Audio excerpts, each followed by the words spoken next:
আসসালামু আলাইকুম। 12ই ফেব্রুয়ারি 2026-এ একটি নির্বাচনের মাধ্যমে আমরা একটি গণতান্ত্রিক সরকার পেলাম।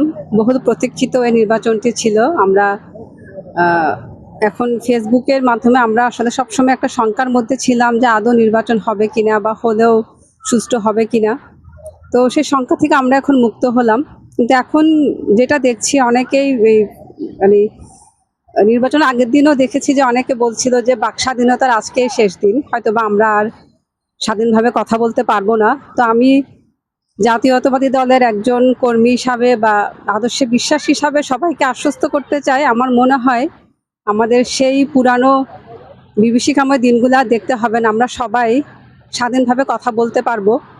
নতুন সরকারের কাছে এটা তো আমার অবশ্যই প্রত্যাশা এবং সবারই প্রত্যাশা, আমরা ইনশাল্লাহ সবাই মুক্তভাবে নিজের মনের ভাব প্রকাশ করতে পারবো, কথা বলতে পারবো এবং আমাদের সরকারের সমালোচনাও করতে পারবো।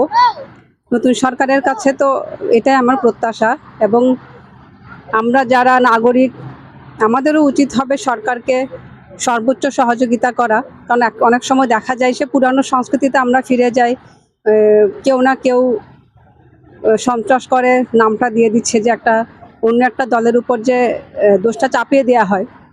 এই সংস্কৃতি থেকেও আমাদের আসলে ফিরে আসা উচিত। আমরা যারা কর্মী বা আমরা যারা নাগরিক, আমাদেরই উচিত সরকারকে সহযোগিতা করা যাতে সরকার সুষ্ঠুভাবে দেশ চালাতে পারে। আমি আশাবাদী ইনশাল্লাহ আমাদের নতুন সরকার, নির্বাচিত সরকার সুন্দরভাবে দেশ এগিয়ে নিয়ে যাবে এবং আমরা সবাই সর্বোচ্চ চেষ্টা করব সরকারকে একটা সুন্দর বাংলাদেশ নির্মাণে সহযোগিতা করার। আমরা যারা বিদেশে বসবাস করি, আমাদের ক্ষমতা সীমিত, আবার এটাও ঠিক ক্ষমতা অনেক বেশি। এখন দেখেছি যে আমরা যে পোস্টাল ব্যালট পেপারের মাধ্যমে বেশ কিছু ফলাফল নির্ধারণ করা হয়েছে, কারণ দেশের যে ফলাফলগুলোতে একটু সমস্যা ছিল, কাছাকাছি গণনা হয়েছিল। দেখা গেছে যে পোস্টাল ব্যালটের মাধ্যমে নতুন এমপি বা সংসদ সদস্য নির্বাচিত করা হয়েছে, যার কারণে সরকারের কাছেও আমাদের প্রত্যাশা থাকবে যে আমরা যারা প্রবাসী, আমাদের জন্য যতটুকু করার তারা আশ্বাস দেয় যেন ঠিকমতো করেন। সব সরকারে আশ্বাস দেয় যে প্রবাসীদের জন্য আমরা এই করব সেই করব, কিন্তু কতটুকু প্রতিফলন, আমি তো দেশে গিয়ে ঘুরে আসলাম, প্রবাসী কল্যাণ মন্ত্রণালয়েও আমি গিয়েছিলাম, আলাপ করেছি অনেক অফিসারদের সাথে।